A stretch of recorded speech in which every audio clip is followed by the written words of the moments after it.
Story with Binaca. सुनिए कहानी Binaca की जुबानी। लीजिए हाजिर है तेनालीराम की कहानी शिल्पी की अद्भुत मांग। विजयनगर के महाराज कृष्णदेव हर बार तेनालीराम की सूझबूझ से दंग रह जाते थे। इस बार भी तेनालीराम ने महाराज को हैरान कर दिया।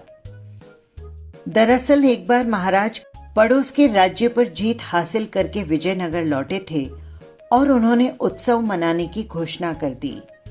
पूरे नगर को ऐसे सजाया गया जैसे कोई बड़ा त्योहार हो। अपनी इस जीत को यादगार बनाने के लिए महाराज कृष्णदेव राय के मन में विचार आया कि क्यों न नगर में एक विजय स्तंभ बनवा दिया जाए। स्तंभ बनवाने के लिए महाराज ने राज्य के सबसे हुनरमंद शिल्पकार को तुरंत बुलवाया और उसे काम सौंप दिया।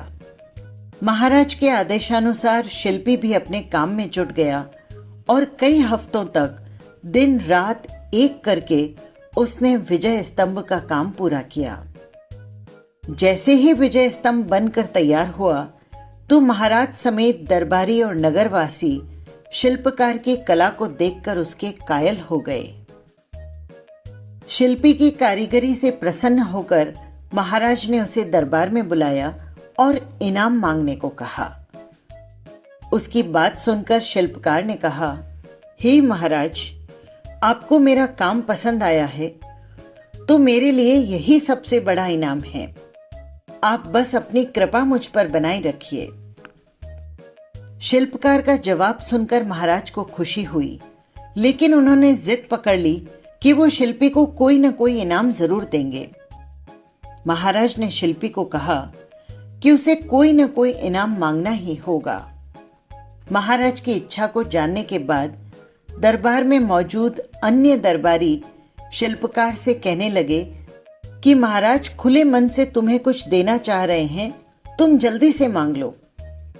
शिल्पकार अपनी कला में माहिर होने के साथ ही साथ स्वाभिमानी और बुद्धिमानी भी था। शिल्पी को लगा कि अगर वो कुछ नहीं मांगता है तो महाराज नाराज हो सकते हैं और अगर वो कुछ मांग लेता है तो वो उसके स्वाभिमान और उसूलों के खिलाफ होगा। ऐसे में कुछ देर सोचने के बाद शिल्पकार ने साथ लाए अपने औजारों का झोला खाली किया और उस खाली झोले को महाराज की तरफ बढ़ाते हुए कहा कि इनाम स्वरूप इस झोले को दुनिया की सबसे बहुमूल्य वस्तु से भर दीजिए। शिल्पी की बात सुनकर महाराज सोच में पड़ गए। ऐसी कौन सी वस्तु है जो सबसे बहुमूल्य हो सकती है? काफी देर तक सोचने के बाद महाराज ने दरबार में मौजूद राजपुरोहित और सेनापति समेत अन्य दरबारियों से इसका जवाब मांगा। घंटों सोचने के बाद भी शिल्पी को क्या दिया जाए, इसका उत्तर किसी को समझ में नहीं आया। किसी से भी संतोषजनक जवाब नहीं मिलने पर महाराज चिल्ला गए और शिल्पी से कहने लगे, इस दुनिया में हीरे जवाहरात से बढ़कर और क्या कीमती हो सकता है। चलो, मैं तुम्हारा ये झोला उसी से भर देता हूं। महाराज की बात सुनकर शिल्पी ने इनकार में सिर हिलाते हुए कहा, नहीं महाराज, हीरे जवाहरात इस दुनिया में सबसे कीमती नहीं हैं। मैं वो कैसे ले सकता हूं? संयोगवश उस दिन तेनालीराम दरबार में मौजूद नहीं थे। किसी से भी समस्या का समाधान न मिलने पर महाराज ने तुरंत तेनालीराम को बुलाने का आदेश दिया। महाराज का संदेश मिलते ही तेनालीराम तुरंत दरबार की ओर निकल पड़े। रास्ते में ही सेवक ने तेनालीराम को महाराज की चिंता का कारण बता दिया। दरबार में पहुंचते ही तेनालीराम ने सबसे पहले महाराज को प्रणाम किया और फिर सभा में मौजूद अन्य लोगों का अभिवादन किया।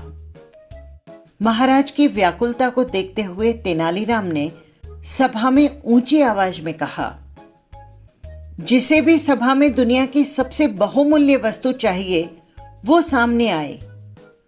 तेनालीराम की बात सुनकर शिल्पी आगे आया और अपना खाली झोला तेनालीराम की ओर बढ़ा दिया। शिल्पकार से झोला लेकर तेनालीराम ने उसका मुंह खोला और हवा में 3-4 बार ऊपर नीचे हिलाकर थैले के मुंह को बंद कर दिया।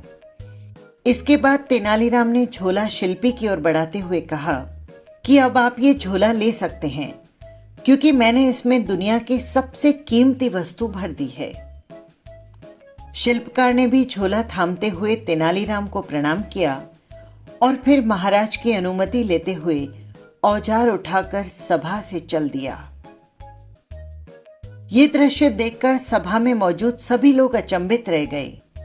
महाराज ने उत्सुकता जताते हुए तेनालीराम से पूछा कि शिल्पी को खाली झोला देने के बावजूद भी वो बिना कुछ कहे ही क्यों चल दिया, जबकि इससे पहले उसने हीरे जवाहरात जैसे कीमती सामान को बहुमूल्य मानने से इनकार कर दिया था। महाराज की उत्सुकता और दरबारियों के चेहरे पर प्रश्न चिन्ह देखते हुए तेनालीराम ने कहा, महाराज, वो झोला बिल्कुल खाली भी नहीं था, क्योंकि उसमें दुनिया की सबसे बहुमूल्य वस्तु यानी हवा भरी हुई थी। इस दुनिया में हवा से कीमती और क्या हो सकता है, जिसके बिना हम जीवित भी नहीं रह सकते। तेनालीराम का जवाब सुनकर महाराज खुश हुए और उसकी पीठ थपथपाने लगे। तेनालीराम की बुद्धिमत्ता से प्रसन्न होकर महाराज ने उसे इनाम दिया। इस कहानी से हमें 2 सीख मिलती है। पहली ये कि धन से स्वाभिमान नहीं खरीदा जा सकता, और दूसरी ये कि दुनिया में सबसे कीमती हवा है जिसका मूल्य कोई नहीं चुका सकता। ये थी बुद्धिमान तेनालीराम की कहानी। फिर मिलेंगे किसी नई कहानी के साथ। नमस्कार।